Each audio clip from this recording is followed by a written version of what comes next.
asyrafil anbiya'i wal mursalin wa ala alihi wa ashabihi ajma'in, amma ba'd. Yang sama-sama kita hormati, wabil khusus Al-Mukarram Al-Ustadz Abdul Muhsin Al-Ghazali MA.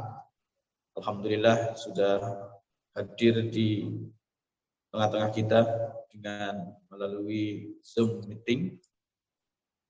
Yang saya hormati pula jamaah sekalian Masjid An-Nur, baik yang hadir di Masjid An-Nur maupun yang berada di rumah yang mengikuti kajian kita dengan secara online. Alhamdulillah, pada kesempatan pagi yang baik ini, pujian dan syukur mari kita sama-sama panjatkan kepada Allah Subhanahu wa taala. Alhamdulillah, kita masih diberikan nikmat sehat wal afiat sehingga kita bisa melaksanakan atau mengikuti kajian rutin kita Ahad subuh di Masjid An-Nur, baik secara offline maupun secara online. Insyaallah mudah-mudahan tidak ada perbedaan. Insyaallah kita sama-sama akan mendapatkan keberkahan yang sama dari Allah Subhanahu wa taala. Amin ya rabbal alamin. Kedua kalinya salawat serta salam tidak lupa kita sampaikan sama-sama kepada Nabi kita Muhammad sallallahu alaihi wasallam dengan sama-sama kita mengucapkan Allahumma salli ala sayyidina Muhammad wa ala ali Muhammad, yang mana dengan penuh harap mudah-mudahan kita semuanya tetap mendapatkan syafaatnya fi yaumil qiyamah. Amin ya rabbal alamin. Baik jamaah sekalian, tentunya sudah tidak asing lagi, mari kita sama-sama menyimak dan mendengarkan kajian subuh kita yang insyaallah akan disampaikan oleh Al-Ustadz Dr. Abdul Muhsin Al-Ghazali MA, yang insyaallah beliau akan mengangkat tema mengutamakan ukhuwah, menyampingkan khilafiyah. Ini mudah-mudahan ini nanti bisa kita ikuti bersama. Yang kemarin kita juga sudah ada beberapa kajian kita sebelumnya, ada usul dan khilafiyah ya. Insyaallah mudah-mudahan kita perkuat kembali oleh guru kita yaitu Al-Mukarram Dr. Abdul Muhsin Al-Ghazali MA. Kepada beliau dipersilahkan. Assalamualaikum warahmatullahi wabarakatuh. Waalaikumsalam warahmatullahi wabarakatuh. Bismillah, alhamdulillah, wassalatu wassalamu ala rasulillah Muhammad bin Abdullah wa ala alihi wa sahbihi wa mawala ma ba'du. Para jemaah pengajian Masjid An-Nur yang saya hormati, Ustaz Musleh, Ustaz Eko, dan Bapak Ibu sekalian, bersyukur kepada Allah Subhanahu wa taala semua kita dalam keadaan sehat. Sehat ini adalah pokok sebagai modal agar kita bisa melaksanakan ibadah dengan sempurna ya, ibadah salat subuh dan salat-salat wajib yang lain ditambah dengan salat-salat yang sunnah. Tema yang diangkat pagi ini adalah ukhuwah, mengukuhkan atau menguatkan ukhuwah dan meminimalkan khilafiyah. Walaupun khilafiyah itu tak bisa dihindari ya, akan terus terjadi. Tapi yang penting ukhuwah dulu. Kata Allah di dalam Quran, firman Allah, innamal mu'minuna ikhwatun fa aslihu baina akhawaykum. Orang yang beriman itu pada hakikatnya bersaudara. Jika tidak bersaudara di dalam hubungan darah, ya bersaudara di dalam hubungan keimanan. Bahkan sebagian ulama menyatakan hubungan keimanan itu jauh lebih kuat ketimbang hubungan darah. Suatu waktu Sayyidina Umar ibn al-Khattab berkata kepada baginda Nabi, wahai Nabi, engkau lebih aku cintai ketimbang keluargaku. Kata Nabi, tidak begitu yang benar. Kata Nabi, aku lebih engkau cintai ketimbang engkau mencintai diri engkau sendiri, Umar. Maka turun ayat Al-Quran, An-Nabiyyu awla bil mu'minina min anfusihim. Nabi itu harus lebih didahulukan ketimbang diri kita sendiri. Itu sebabnya pada zaman baginda Nabi, perbedaan pendapat di kalangan umat Islam itu praktis bisa dikendalikan. Kenapa? Karena Nabi itu marji'ut tasyri' wahda, menjadi sumber rujukan hukum satu-satunya. Tidak ada sumber rujukan hukum selain Al-Quran dan hadis Nabi yang meliputi perkataan, perbuatan, dan takrir Nabi. Semuanya yang bertumpu kepada Nabi. Bukan berarti tidak ada perbedaan pendapat di kalangan para sahabat Nabi. Ada perbedaan pendapat di kalangan para sahabat Nabi. Tapi begitu terjadi perbedaan pendapat, langsung bisa diselesaikan oleh baginda Nabi. Kadang para sahabat Nabi itu berbeda pendapat di dalam memahami sabda Nabi. Suatu waktu baginda Nabi pernah menyuruh umat Islam untuk datang ke perkampungan Bani Quraidah. Kata Nabi, la yusalliyanna ahadukum al-asra illa fi Bani Quraidah. Berangkatnya sebelum asar. Kata Nabi, kamu harus salat asar di Bani Quraidah. Nyampe di tengah jalan, sebelum sampai ke perkampungan Bani Quraidah, waktu asar masuk. Waktu asar masuk, akhirnya sebagian para sahabat Nabi salat di jalan sebelum sampai ke perkampungan Bani Quraidah. Nah, sebagian sahabat yang lain betul-betul mengikuti ujaran bunyi harfiah dari sabda Nabi. Salat asarnya di perkampungan Bani Quraidah, padahal sudah sebentar lagi masuk waktu maghrib. Artinya tidak lama lagi setelah itu. Pulang dari Bani Quraidah, dua sahabat atau dua kelompok sahabat yang berbeda ini lapor pada Nabi. Mana Nabi yang benar? Ketika Nabi bersabda, la yusalliyanna ahadukum al-asra illa fi Bani Quraidah. Kalian salat asarnya harus di perkampungan Bani Quraidah. Kata baginda Nabi, dua-duanya benar. Yang salat di tengah jalan ketika masuk waktu asar itu bertumpu kepada maqasid, kepada tujuan dari disampaikannya sabda Nabi itu. Artinya tujuannya kan agar umat Islam yang ditunjuk oleh Nabi datang ke Bani Quraidah itu jalannya agak cepat, sehingga waktu asar masuk sudah ada di perkampungan Bani Quraidah. Tapi karena waktu asarnya sudah masuk sebelum nyampe di Bani Quraidah, akhirnya sebagian sahabat Nabi yang bertumpu kepada maqasidus syariah itu, salatnya di jalan. Nah, sementara sahabat Nabi yang salat asarnya di perkampungan Bani Quraidah, tidak salat asar di tengah jalan ketika waktu asar sudah masuk, bertumpu kepada nususus syariah, kepada teks bunyi ujaran sabda Nabi. Nah, itu yang muncul belakangan studi yang disebut dengan studi maqasidus syariah. Yang ideal tentu saja, mudah-mudahan penjelasan saya bisa dipahami. Yang ideal tentu saja rabtun nusus asy-syar'iyyah bimaqasidiha.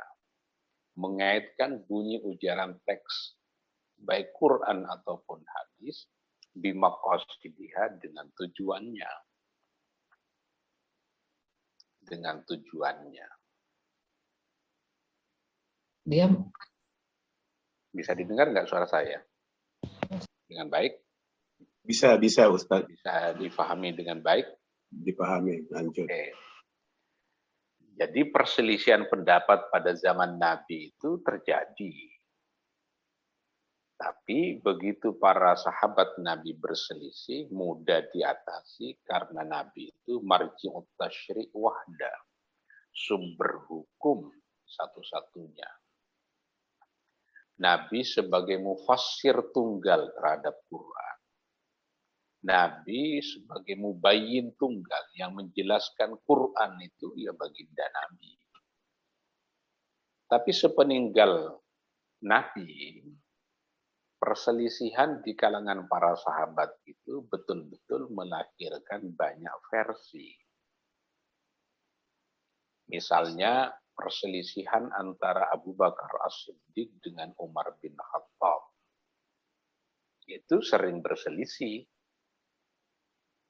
Nah, tapi perselisihannya ini sejauh yang bisa dijangkau, perselisihan tidak menyentuh esensi ajaran agama.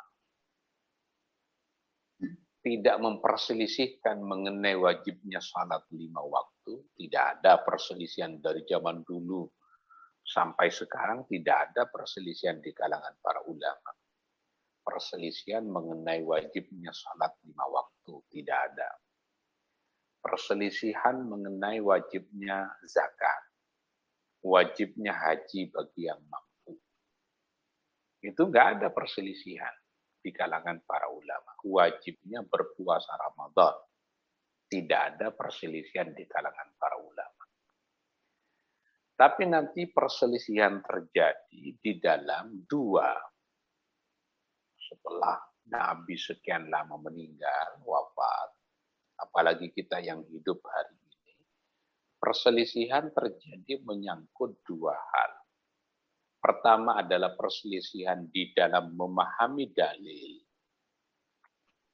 Ayatnya sama, Qur'annya sama, hadisnya sama, tapi karena ayat Qur'an tidak selalu bersifat tegas dan pasti pengertiannya.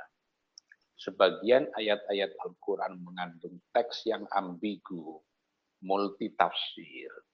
Maka itu yang menyebabkan lahirnya produk hukum yang berbeda. Mudah-mudahan bisa dipahami. Ini banyak contoh ya. Misalnya kata nikah di dalam Quran. Kata nikah itu artinya kan bukan hanya akad nikah. Tapi berhubungan itu juga bagian dari makna nikah itu. Mengambil satu dan membuang yang lain, itu sudah melahirkan produk hukum yang berbeda. Wudu misalnya. Idza kumtum ila sholati fausilu wujuhakum. Di dalam ayat ini kan tidak ada perintah untuk berniat ketika berwudu. Makanya nanti antara mazhab Hanafi dengan mazhab Syafi'i berbeda di dalam menentukan apakah niat itu fardhunya wudu atau tidak. Kata mazhab Syafi'i, idza kumtum ila sholati itu artinya idza aradtum. Jika kalian menginginkan untuk sholat, itu artinya udah niat gitu. Itu. Nah, mazhab Hanafi nggak ada di dalam ayat ini yang menyatakan harus ada niatnya. Makanya niat di dalam wudu itu bagian yang diperselisihkan oleh para ulama. Fausilu wujuhakum.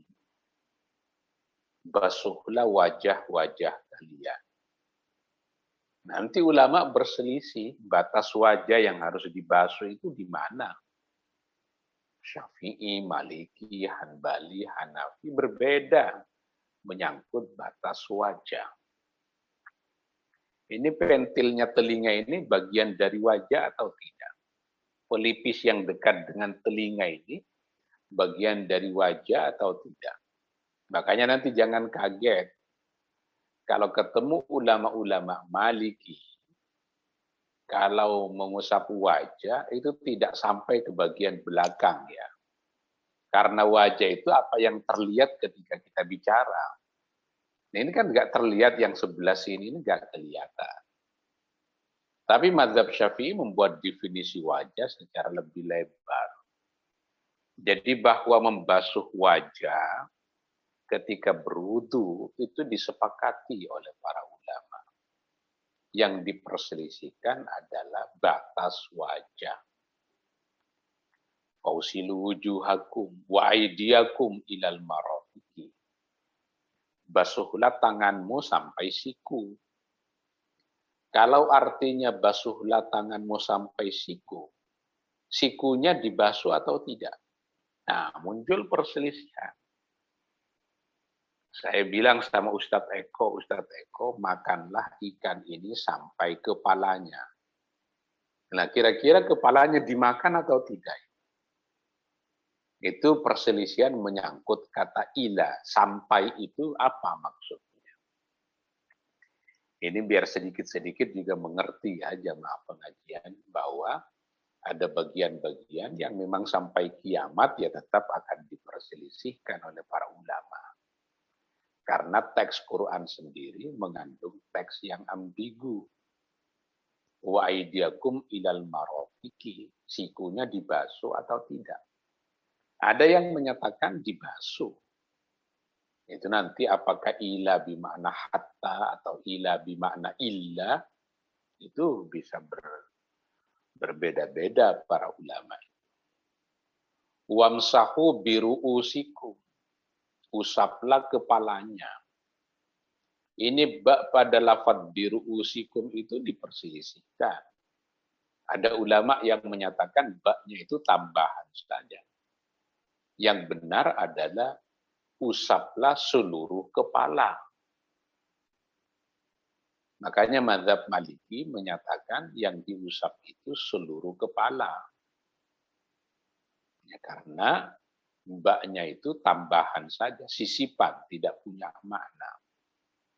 Kalau kita lihat ulama-ulama dari Yaman yang bermadzhab Maliki kan sebagiannya mengusap seluruh kepalanya, diusap bukan dibasuh. Ya.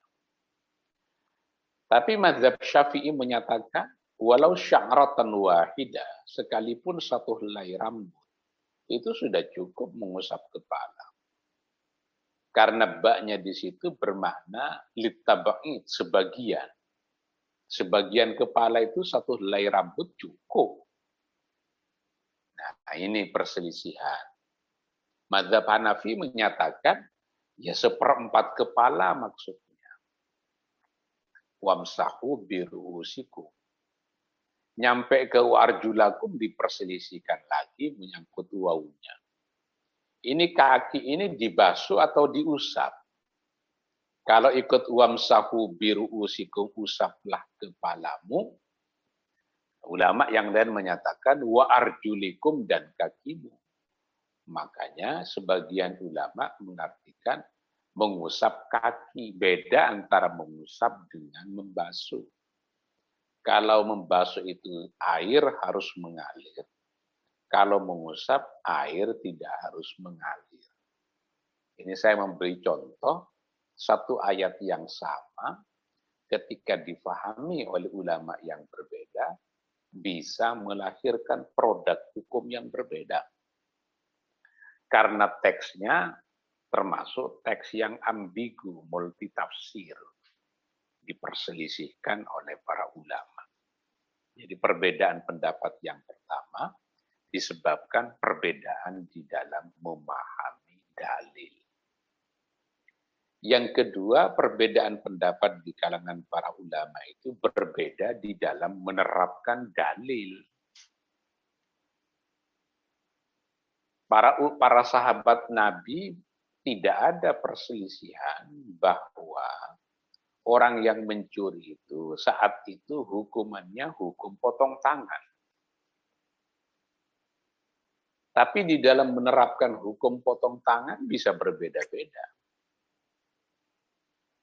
Umar bin Khattab pernah tidak menerapkan hukum potong tangan bagi orang yang mencuri pada saat paceklik. Nggak dipotong tangan. Waktu itu kan bansos belum ada ya. Terjadi paceklik di Madinah. Bansos tidak ada. Banyak orang-orang yang melakukan pencurian. Umar bin Khattab tidak memotong tangan pencuri saat itu. Ini bukan berarti Umar bin Khattab meninggalkan nas Quran, tapi tidak menerapkan nas Quran karena situasinya tidak memungkinkan. Jadi kira-kira kata Umar bin Khattab, orang yang mencuri pada saat paceklik itu bukan pencuri. Mudah-mudahan bisa dipahami. Orang yang mencuri pada saat paceklik itu bukan pencuri. Karena itu ayat Quran yang berbunyi as-sariqu was-sariqatu faqta'u aydiyahuma, pencuri laki-laki dan pencuri perempuan. Kalau mencuri potong dua tangannya. Itu nggak bisa diterapkan karena itu orang yang mencuri pada saat paceklik tidak dihukumi sebagai pencuri oleh Umar bin Khattab. Ini contoh ya, contoh berbeda di dalam menerapkan hukum. Nanti ulama-ulama belakangan berbeda pendapat, apakah orang yang mencuri kain kafan di dalam kubur itu pencuri atau bukan? Karena menurut para ulama, definisi pencuri itu adalah akhdhu malil ghairi zulmatan khufyatan fi hirzi mithlihi. Mengambil harta orang lain. Mengambil harta orang lain secara zalim, sembunyi-sembunyi di tempatnya yang layak. Jadi kalau ada orang mencuri HP di hutan, hutan itu termasuk hirzi mithlihi atau tidak? Kalau mencuri handphone di rumahnya orang itu jelas pencuri.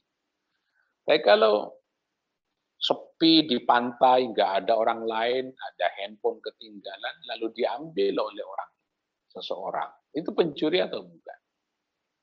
Nah, sama dengan orang yang mencuri kain kafan di dalam kuburan yang disebut dengan an-nabbash.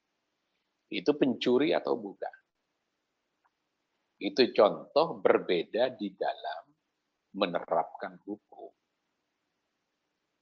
Nah, yang banyak terjadi perselisihan di kalangan para ulama ini, termasuk ulama-ulama di Indonesia, bukan perbedaan di dalam memahami dalil, tapi perbedaan di dalam menerapkan dalil.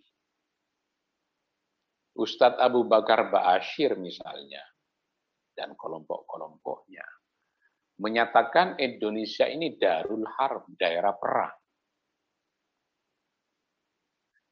Sementara ulama-ulama yang lain, ini bukan darul harb, ini darussalam.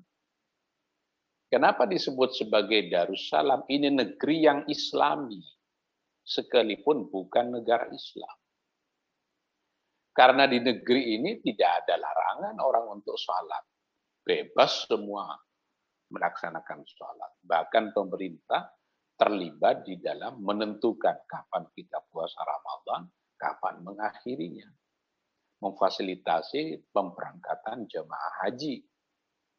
Kan nggak mungkin kita menyatakan itu sebagai darul harb, daerah perang. Bahkan pemerintah punya Basnas, ada undang-undang zakat, ada undang-undang haji, ada undang-undang peradilan agama. Di negara-negara yang disebut dengan darul harb, daerah perang, kan nggak ada. Itu namanya perbedaan di dalam mendefinisikan sebuah negara. Itu masuk ke dalam kategori darul harb atau tidak. Nah, akhirnya ulama berselisih. Ini mau dicari sampai ke ujung dunia nggak akan ketemu karena perbedaan di dalam mendefinisikan sebuah negara. Kalau Ustadz Ba'asyir mungkin pandangannya negara itu disebut sebagai darul Islam. Kalau dasar negaranya sudah Quran hadis langsung.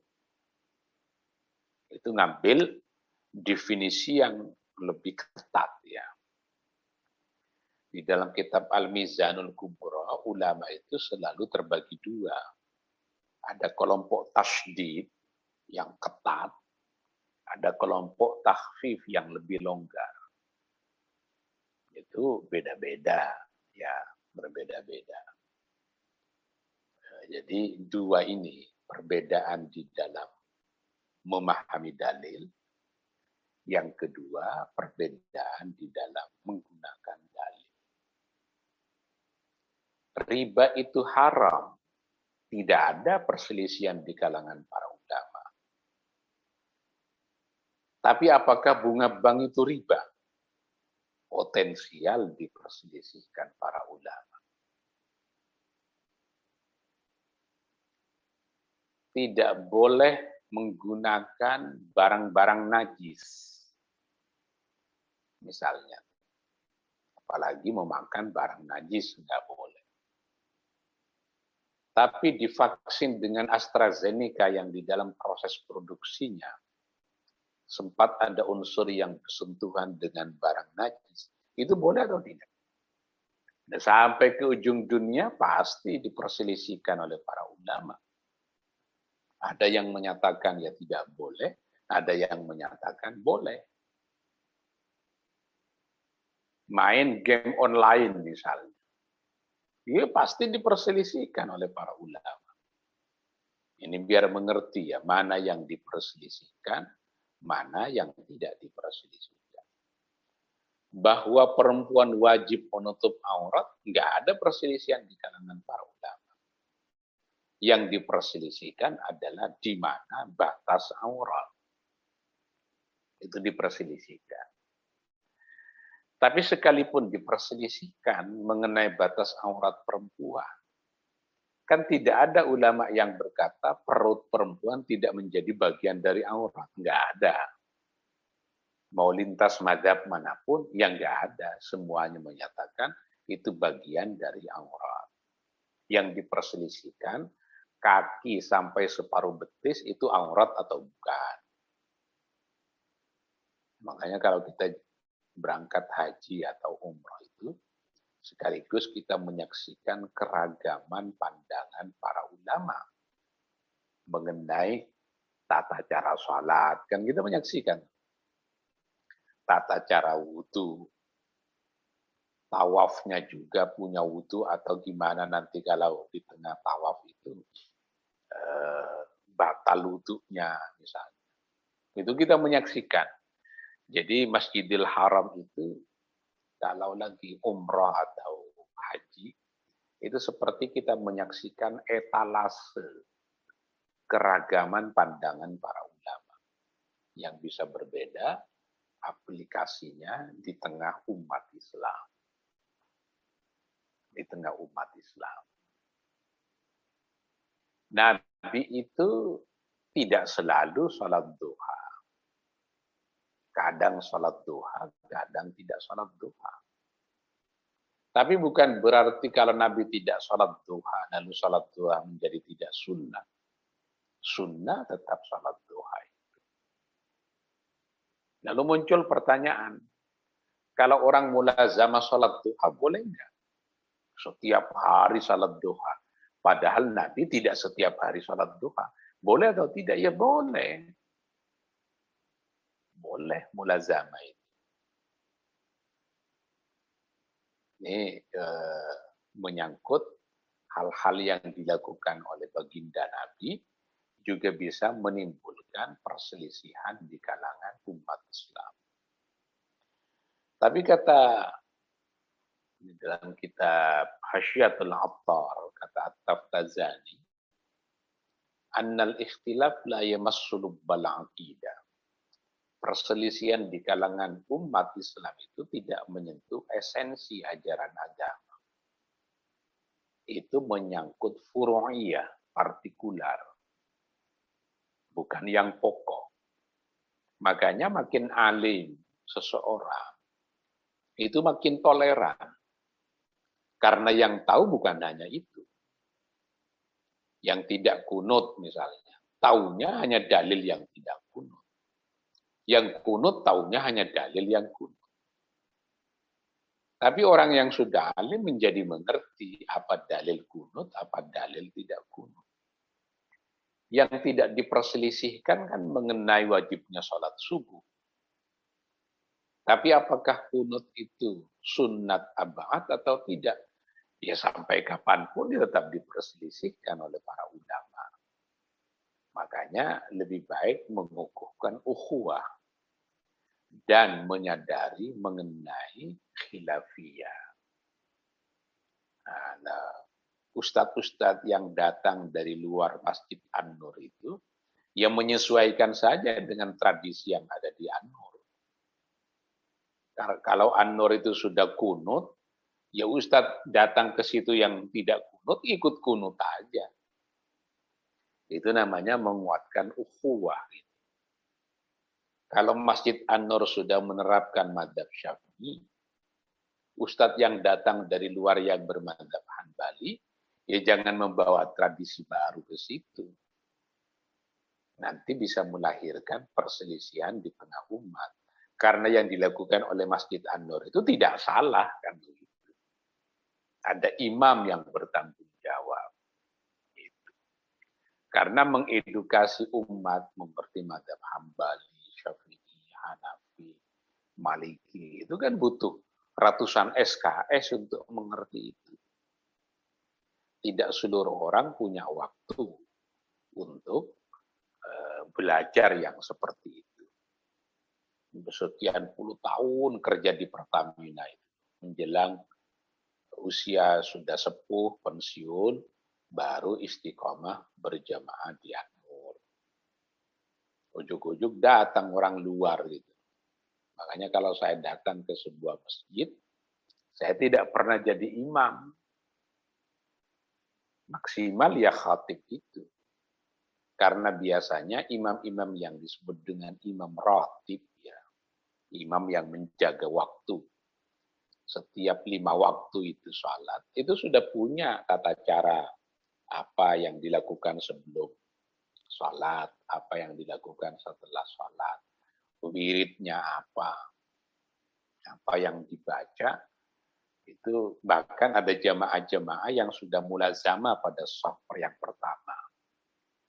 Nah, kita tidak ganggu itu. Itu yang kadang saya tidak selalu pada shaf yang pertama ya. Menghargai orang-orang yang istiqamah di kompleks itu, di perkampungan itu, mulazamah pada shaf yang pertama.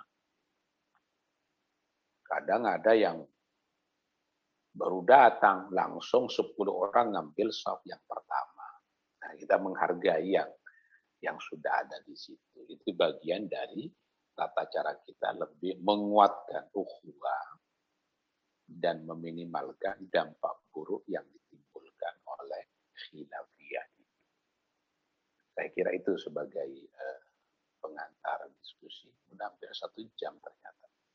Kurang lebihnya mohon maaf. Assalamualaikum warahmatullahi wabarakatuh.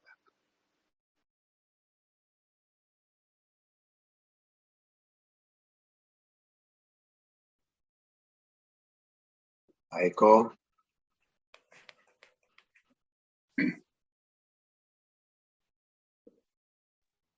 Pak Baik, Ustaz Eko. terima kasih untuk penyampaian yang disampaikan oleh Al-Mukarram Dr. Abdul Muhsin Al-Ghazali. Eko suaranya bergema. Ya, ini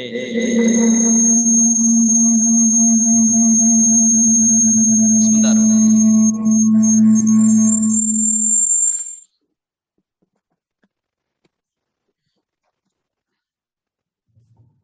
Baik, terima kasih Pak Ustadz yang telah memberikan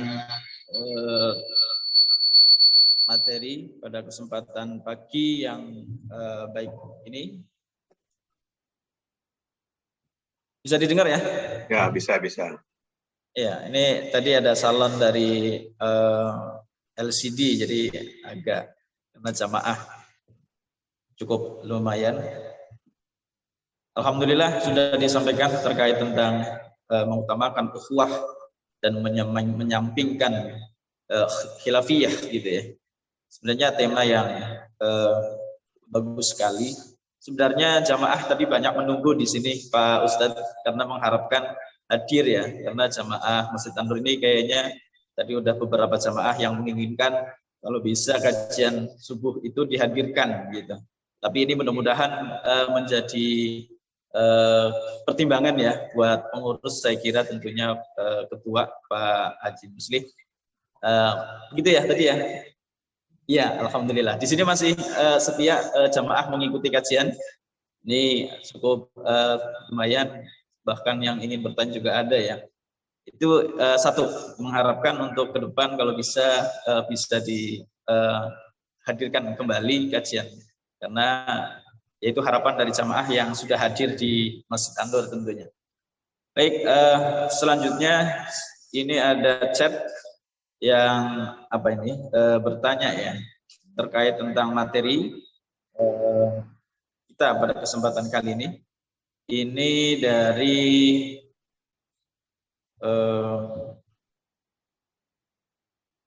Assalamualaikum warahmatullahi wabarakatuh Ustaz, mohon izin bertanya. Oh, ini dari Pak Muslih sendiri nih.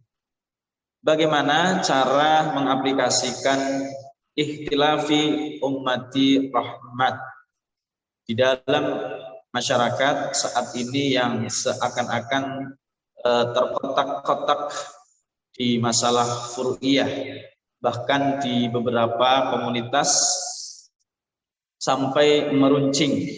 Nah, mohon dikomentari terlebih dahulu Pak Ustaz untuk pertanyaan yang pertama sebelum pertanyaan kedua. Terima kasih.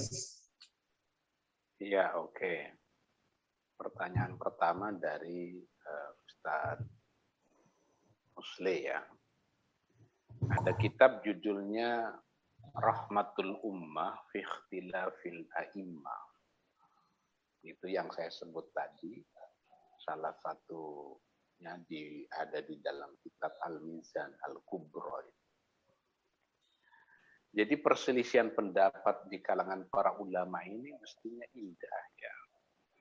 Sehingga umat Islam bisa memilih dalam kondisi tertentu enaknya ikut yang mana. Ini ambil contoh. Misalnya Pak Sudibyo sudah sepuh, ya, ampun sepuh. Kemudian menjalankan ibadah haji. Tawaf di Ka'bah. Nah, karena sudah tawaf di Ka'bah untuk menjalankan tawaf ifadah. Tawaf ifadah itu kan rukun haji. Ini biar wudhunya tidak batal sampai 7 kali putaran susah. Dapat 4 putaran tiba-tiba batal wudhunya, buang angin. Gimana ini? Mau berwudhu keluar susah. Nah, di Indonesia ikut madzhab Syafi'i. Kalau kondisinya kayak begini, pindah aja ke madzhab Hanafi. Di mana kata madzhab Hanafi? Kalau sudah 4 putaran, kemudian batal wudhunya, itu tidak apa-apa dilanjutkan sampai 7 putaran. Karena yang terpenting kata madzhab Hanafi, tawaf itu dilakukan, sebagian besarnya sudah dilakukan. Itu kan 7 putaran. Berarti kalau dilakukan 4 putaran, lebih dari separuh tawaf sudah dilakukan dalam keadaan suci. Contohnya begitu. Dalam keadaan suci. Karena enak kalau tahu. Makanya nanti kalau haji atau umrah bisa ngajak saya Pak Sudibyo. Kondisinya nggak memungkinkan, ya pindah. Ini contoh rahmatul ummah. Ya. Ikhtilafil a'immah. Ini menjadi rahmat.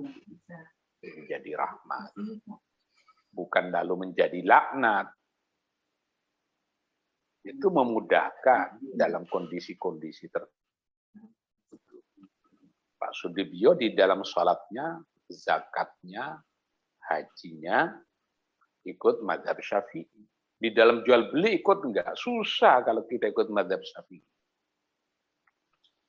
Karena setiap kali kita berbelanja harus berkata, saya menjual, saya membeli. Harus ada ijab dan qabul. Kan nggak mudah setiap kali kita ngomong. Bahkan sekarang transaksinya bukan dengan manusia, tapi dengan mesin. Nah, itu gimana itu hukumnya itu? Makanya sebagian besar kita di Indonesia di dalam bidang ibadah ikut mazhab Syafi'i, di bidang muamalah ikut mazhab Hanafi karena tidak memungkinkan. Coba nih, menurut mazhab Syafi'i, aurat perempuan di luar salat itu seluruh tubuhnya. Jadi pakai cadar, menutup kaki, tutup seluruh tubuhnya ditutup. Tapi kalau perempuan itu bekerja sebagai buruh tani, masa ke sawah harus pakai kaos kaki? Ya pindah mazhab akhirnya. Nggak bisa bertahan kita pada satu mazhab secara keseluruhan. Itu perbedaan pendapat di kalangan para ulama menjadi rahmat bagi kita semuanya. Sehingga Islam ini enak dijalankan, tidak menyusahkan. Ada gimana kita, apakah salat harus di awal waktu? Apakah salatu fi awwali waktiha? Itu satu hadis. Nah, hadis yang lain kan menyatakan as-salatu fi waktiha, pada waktunya. Tidak dapat di awal waktu, di pertengahan tidak apa-apa. Lagi sibuk nih, ada pekerjaan, tidak bisa di awal waktu, di akhir waktu nggak apa-apa. Yang tidak boleh itu kalau tidak salat. Nah, itu contoh perbedaan pendapat di kalangan para ulama. Hanya untuk sampai kepada pengertian yang dalam, kita mengerti mana yang diperselisihkan, bagaimana bentuk pelaksanaannya, butuh ngaji seperti ini. Nanti Pak Sudibyo jangan kaget ada orang wudhu tidak membasuh telinga. Kan membasuh telinga memang bukan fardunya wudhu. Nah, taunya puluhan tahun pokok kalau wudhu membasuh telinga. Lalu menyaksikan orang tidak membasuh telinga langsung menyalahkan. Itu perkara sunnah, ditinggalkan boleh, dilaksanakan ya dapat pahala. Itu contohnya begitu. Lalu ada orang apalah menyangkut tradisi. Coba tuh. Kan nggak ada dalil di dalam Quran dan hadis bahwa kita harus melaksanakan halal bihalal, kan nggak ada dalil. Dalilnya halal bihalal kan nggak ada.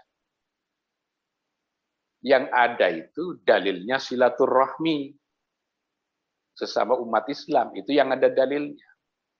Zaman dulu kita tidak mungkin habis Lebaran itu datang ke rumah-rumah.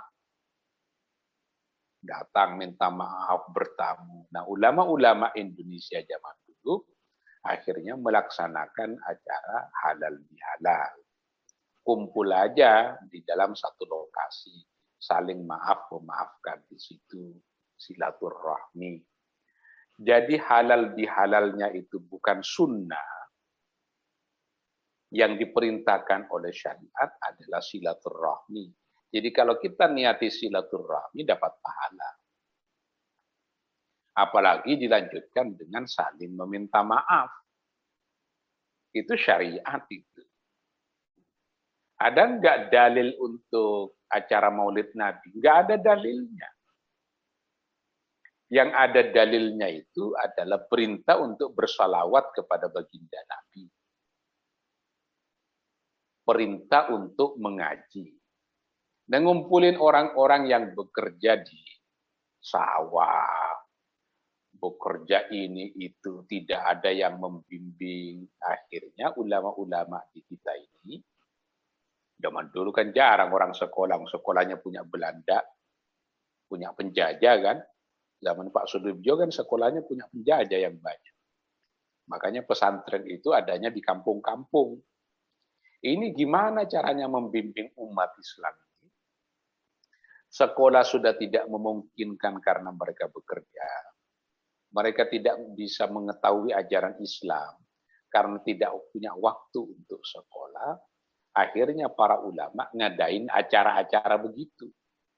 Momentumnya bertepatan dengan hari lahirnya baginda Nabi, bulan baginda Nabi dilahirkan Rabiul Awwal. Ada nggak dalilnya? Sulit kita ketemu. Yang ada dalilnya, ketika maulid Nabi itu baca salawat atau tidak? Baca, lah itu diperintahkan kalau baca salawat. Isinya apa? Pengajian, taklim, taklum, mengaji, belajar, mengajar. Ada nggak dalilnya? Ya banyak banget. Makanya kalau maulid Nabi diniati untuk belajar atau mengajar, dapat pahala banyak. Coba Pak Sudiwo cari dalil. Ada nggak dalilnya habis subuh mengadakan pengajian begini? Nggak ada. Karena kita menggunakan dalil yang umum. Dalilnya apa?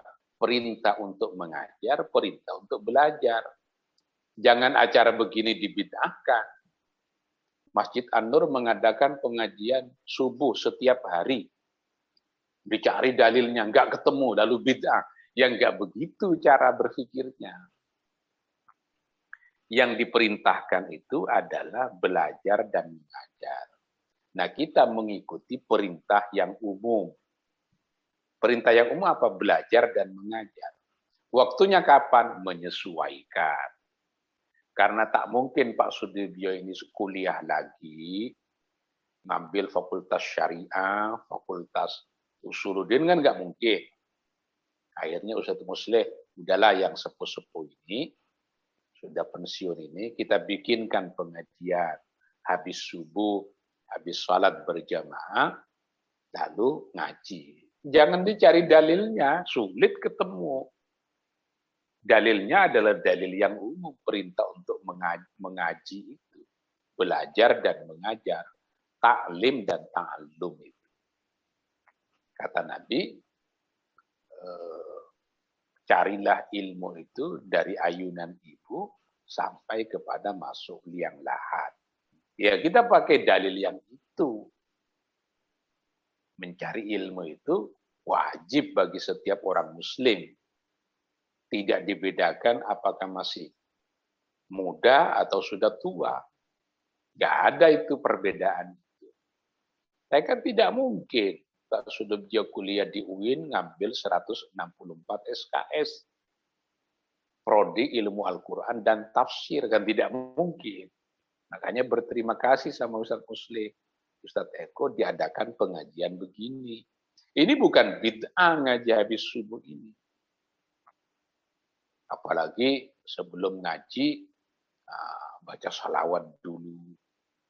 Ada nggak dalil baca salawat habis subuh? Yang nggak ada, ikut dalil yang umum, membaca salawat. Nah, biar umat ini terbimbing, akhirnya masjid-masjid, DKM-DKN, menyelaksanakan acara ini dan itu. Di rumah sibuk bekerja, ya lumayanlah. Bisa seminggu sekali ngaji. Itu cara berpikirnya begitu. Makanya berterima kasih pada ulama-ulama terdahulu. Bayangin itu hasil kerjaan ulama terdahulu, orang Indonesia buta huruf aksara Arab, tapi hafal surat Yasin. Coba itu bayangin. Ibu-ibu nggak tahu huruf hijaiyah, tapi hafal surat Yasin. Siapa yang ngajarin? Ratusan tahun diajarin oleh para ulama. Di Jawa sejak Wali Songo, di Sumatera, di Aceh ada Abdul Rauf Singkel, Abdul Samad Al-Palembani, Samsuddin Sumatrani, bapaknya Buya Hamka, Khatib Sambas, kan banyak tuh ulama-ulama yang ngajarin. Nah, kalau suruh hafal 30 juz, Pak Sudibyo coba kuat nggak? Idealnya ya 30 juz. Idealnya bukan hanya surat Yasin. Lah, mestinya ustadz-ustadz mubalik sekarang jangan membid'ahkan yang baca surat Yasin. Tambahin agar mereka hafal surat yang lain. Idealnya kan begitu. Ini kan Bapak Ibu sudah hafal surat Yasin. Yuk mulai sekarang tambahin surat Tabarak, surat Al-Muluk. Dibaca, lalu dikaji maknanya. Itu bagus begitu. Nah kadang hal-hal yang begini ini, peritilan kayak begini ini yang menyebabkan umat ini terbelah-belah, berkelompok-kelompok. Ada orang meninggal nih. Di kita ini, tradisi kita ini kan bukan kayak orang barat. Orang barat itu kan individualistik. Ada orang meninggal ya tetangga nggak jenguk ya nggak apa-apa. Nah di kita ini, apapun agamanya ya, di kita ini, kalau ada orang meninggal, pasti takziah. Datang kan. Nah ulama-ulama kita dulu, ini daripada banyak orang takziah, ratusan, bahkan ribuan yang datang, daripada takziah, jenazah masih ada. Lalu takziahnya dipakai untuk ngomongin orang. Ngomongin politik, ngomongin ini, berkelompok-kelompok, udah bareng-bareng baca Yasin. Maksudnya begitu. Hanya kadang kita tidak mengerti kan, manfaat dari apa yang didakwahkan. Ini namanya fiqh dakwah ya, yang disampaikan oleh para ulama-ulama terdahulu. Itu yang penting kita arifi dari hasil kerja para ulama terdahulu. Coba ini, Pak Sudibyo ini, kalau lahir di Amerika kira-kira Islam nggak? Ini kan hasil kerja ratusan tahun ini, Pak. Dari kerjaan para ulama-ulama terdahulu. Luar biasa. Jadi jangan kita banyak menyalahkan yang lalu. Yang lalu itu tidak sempurna. Nah kita sempurnakan, bukan disalahkan. Nah kalau yang lalu itu sudah sempurna semua, tugas kita apa dong sekarang? Nah coba zaman dulu. Orang, perempuan, muslimah, salat 5 waktu. Wali Songo di Jawa keburu meninggal dunia, belum sempat menyampaikan mengenai aurat perempuan. Hingga banyak yang bekerja jadi buruh tani itu, pakainya hanya kutang saja di kampung-kampung. Itu jangan dicaci maki, dikasih tahu. Kan nggak mungkin kita menyampaikan ajaran Islam langsung 100%. Untuk sampai 100% butuh waktu. Kan nggak seluruh orang kayak Ustadz Eko. Kalau saya kan belajar Islam kasarnya sejak dalam kandungan. Ibu saya hamil saya ketika ibu saya lagi mondok di pesantren. Bapak saya lagi jadi ustadz di pesantren. Bapak ibu saya kiai, nyai, kakek saya kiai kan. Tapi kan nggak seluruh orang begitu. Ada orang baru masuk Islam. Ada orang baru tobat. Jangan dibikin Islam ini menyeramkan. Islam ini harus dibikin mudah. Yang memang diperselisihkan, nggak usah ngotot. Itu yang menyebabkan Afghanistan kayak begitu. Salah satunya karena tradisi ngotot itu. Kan kita ulama-ulama di Indonesia berkali-kali ngundang ulama-ulama Afghanistan. Saya beberapa kali juga ketemu dengan mereka. Itu kalau sudah pokoknya, nggak bisa digeser. Ulama ini pokoknya begini, ulama ini pokoknya begini. Bayangin, hanya ada 7 kabilah di sana. Loh kita ribuan pulau, kemudian ratusan etnis suku, nah, akhirnya masih bisa bersatu. Ada berselisih, agak tajam pilkada, habis itu akur. Agak tajam mengenai pilpres, habis itu akur. Itu kan bagus. Yang mau jadi presiden bukan Pak Sudib. Kita malah berantem habis-habisan. Nah, kalau sudah pilpres ya sudah, jalani lagi hidup, cari nafkah, bekerja, baca Quran yang sudah sepuh-sepuh, mempersiapkan kematian dengan baik. Kan begitu. Biar husnul khotimah. Ini enggak gara-gara pilkada enggak teguran sama tetangga. Enggak akur sama menantu. Padahal itu bukan yang pokok. Kok tiap 5 tahun diganti lagi, kok kita berantemnya sampai mati. Yang rugi akhirnya kita juga. Nah ini menguatkan ukhuwah bainal muslimin itu diperlukan saat-saat sekarang. Akur lagi kayak. Oke. Baik Ustaz. 6 ya ternyata. Ini ada lagi pertanyaan Ustaz. Mungkin saya bacakan lagi. Mungkin saya bacakan sekaligus saja ya Ustaz ya. Karena waktu juga sudah lewat dari jam 6 sebenarnya. Tapi saya bacakan dulu pertanyaannya. Assalamualaikum Pak Ustadz, ini dari Pak Haji Amri Zainuddin. Terima kasih ceramah yang disampaikan mengenai perbedaan di dalam beragama, sehingga kita dapat pencerahannya. Pertanyaannya, bagaimana pendapat Ustadz bila perbedaan yang banyak di dalam Islam ini disampaikan pada masyarakat awam yang sangat majmuk, apalagi didengar oleh masyarakat yang kurang memahami akan hukum dan syariat Islam, sehingga bisa menganggap Islam itu tidak kompak dan bisa diartikan pula oleh masing-masing kelompok. Bukankah ini akan merupakan hal yang kurang baik, apalagi didengar bagi orang awam yang mungkin baru mulai mendalami Islam? Bagaimana cara Ustadz menyikapi hal ini? Kemudian yang kedua, dari Bapak Haji Hanggoro. Assalamualaikum Pak Ustadz. Kadang ada orang ambil barang di jalan atau tempat umum, tidak ada orang lain. Merasa itu rezeki dia. Bagaimana halnya? Hal itu bisa rapidkan pemilik yang bisa sadar dan balik lagi cari barangnya itu. Terima kasih. Mohon penjelasannya Ustaz. Oke, saya sudah baca yang pertama tadi sebenarnya sudah saya jawab. Salah satunya dengan cara pengajian begini ya. Pengajian begini.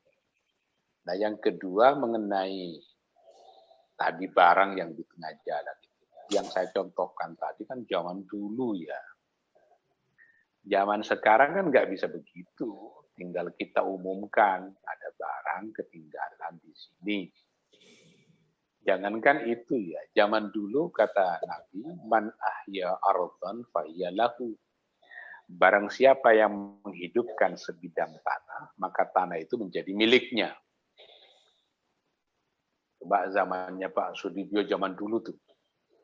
Di daerah Klaten, pedalaman misalnya. Di samping bukit. Nggak ada orang yang punya itu. Pak Sudibyo mencangkul di situ. Ditanami jagung di situ. Maka itu menjadi miliknya. Nah sekarang kan nggak bisa begitu. Sekarang pemilik tanah itu sudah jelas. Kalau tidak dimiliki oleh individu, dimiliki oleh negara. Bumi, air, dan kekayaan alam yang terkandung di dalamnya dikuasai oleh negara. Karena itu nggak bisa ujuk-ujuk mengutip hadis ini. Pak Sudibyo datang ke pedalaman Pontianak, lalu mengambil sebidang tanah di situ, lalu diklaim sebagai miliknya. Kecuali zaman dulu ada yang disebut dengan zaman transmigrasi dari Jawa. Dikasih oleh pemerintah, oleh negara. Kamu menghidupkan lahan ini dan ini menjadi milik kamu. Itu boleh kayak begitu, menjadi miliknya. Itu yang saya sebut, zaman sudah berganti, tidak bisa ujuk-ujuk kita menerapkan yang dahulu, karena yang dahulu itu punya konteks sendiri. Sekarang ada undang-undang pokok agraria. Ada KUHP yang diatur dengan jelas. Kalau di dalam Islam, itu bisa berbeda tuh. Misalnya antara objek pajak dengan objek zakat, itu berbeda. Pak Sudibyo punya rumah itu, di samping Masjid An-Nur. Itu dikeluarkan nggak zakatnya? nggak dikeluarkan zakat. Jadi rumah yang kita tempati itu bukan objek zakat, tapi tetap menjadi objek pajak. Saya punya satu mobil, saya kendarai kemana, ngajar apa. Itu objek zakat enggak? Bukan, karena tidak menghasilkan. Tapi itu pasti objek pajak. Nah, banyak orang-orang yang mengerti hukum Islam, tapi tidak mengerti hukum modern yang berlaku di dalam satu negara. Makanya nanti membutuhkan perpaduan, kemungkinan untuk menerapkan. Sekarang ketinggalan barang di mall, mallnya sudah tutup. Wah, ini berarti boleh. Ya enggak begitu. Diumumkan. Kan nanti ada yang disebut dengan barang temuan, yang disebut dengan luqatah. Ya. Itu beda antara mencuri dengan menemukan barang. Jadi ada bab syarikah pencurian, ada persyaratannya tersendiri. Ada luqatah bab menemukan barang. Kalau saya sudah umumkan 1 tahun, itu bisa menjadi miliknya. Saya umumkan di Twitter, diumumkan di Facebook, diumumkan di Instagram. Ini Pak Sudibyo ngerti nggak ada Instagram itu? Ngerti ya? Mudah-mudahan ngerti. Diumumkan di TikTok misalnya. Nah, akhirnya udah nggak ada yang ngaku menjadi miliknya. Itu bisa menjadi pemiliknya kalau sudah diumumkan. Tapi kan syubhat. Orang yang hati-hati tidak akan mau mengambil yang begitu. Akhirnya ulama-ulama zaman dulu menemukan barang yang begitu, diserahkan ke Baitul Mal, diserahkan ke kas negara. Masa saya menemukan uang di Carrefour, udah diumumkan ke sana kemari, ada uang 2 juta di parkiran gitu. Masa saya mau makan uang itu? Nah, daripada makan uang itu, kasih aja lah ke Masjid An-Nur. Nah, kira-kira begitu solusinya. Walaupun halal, tapi kan syubhat namanya. Masa anak cucu kita dikasih orang barang yang begitu? Nah, itu namanya kehati-hatian di dalam menerapkan hukum. Hati-hati ini penting. Bapak saya ini kan kiai, cerita sedikit. Itu politisi datang, ngasih uang, ngasih ini, ngasih ini, ngasih ini. Sebulan yang lalu meninggal. Baru ketahuan, ternyata dana politik itu ditempatkan secara terpisah. Biar tidak termakan oleh keluarga. Ada daftarnya, caleg ini segini, caleg ini segini, calon bupati segini, gini. Setelah meninggal, daftarnya lengkap dan tempatnya khusus. Itu bentuk kehati-hatian. Akhirnya uang itu dikasihkan ke orang, disedekahkan. Karena bapak saya termasuk yang hati-hati. Nah, yang repot itu seringkali kita meminta agar pihak lain hati-hati. Nah, diri kita yang nggak hati-hati. Itu yang repot. Jadi ketat menyangkut penerapan hukum ke orang lain. Harus begini, tapi dirinya longgar.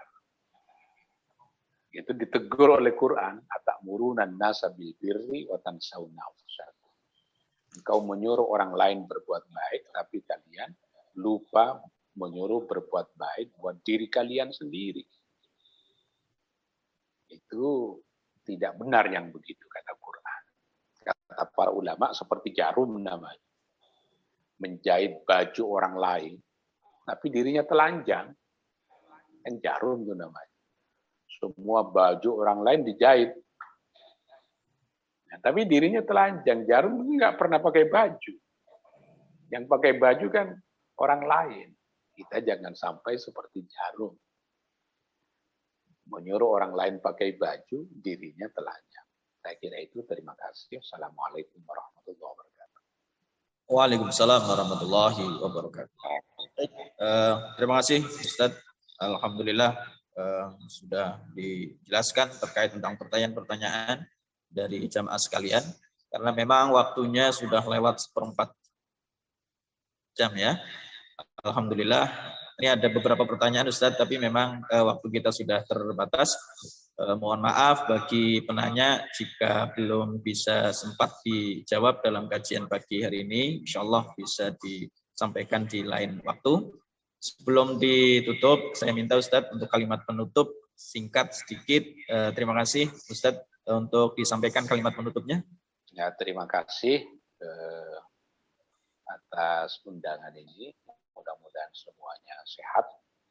Amin. Ya, bisa tetap menjalankan acara-acara taklim seperti ini, dan mudah-mudahan yang disampaikan ini sebagian besarnya benar sesuai dengan syariat baginda Nabi. Kalau ada yang salah, tolong dimaafkan. Saya kira itu. Adanallahu wa iyyakum ajma'in. Wassalamualaikum warahmatullahi wabarakatuh. Waalaikumsalam warahmatullahi wabarakatuh. Alhamdulillah, saya ucapkan terima kasih kembali kepada Al-Mukarram Dr. Abdul Muqsid Al-Ghazali MA yang telah memberikan materi pada kajian kita kali ini. Mudah-mudahan kita paham dan mendapatkan wawasan yang luas apa yang tadi disampaikan, dan ada beberapa pertanyaan juga sudah dijawab. Mudah-mudahan kita selalu erat dengan ukhuwah kita, tidak mengutamakan khilafiyah kita. Baik, saya kira terima kasih juga kepada jamaah sekalian yang sudah hadir di Masjid An-Nur. Saya ucapkan terima kasih, dan juga terima kasih juga kepada jamaah sekalian yang hadir secara online. Mudah-mudahan kita selalu tetap sehat walafiat. Mari kita sama-sama tutup kajian kita pagi hari ini dengan sama-sama mengucapkan hamdalah. Alhamdulillahirabbil alamin. Mohon maaf, saya akhiri. Wassalamualaikum warahmatullahi wabarakatuh.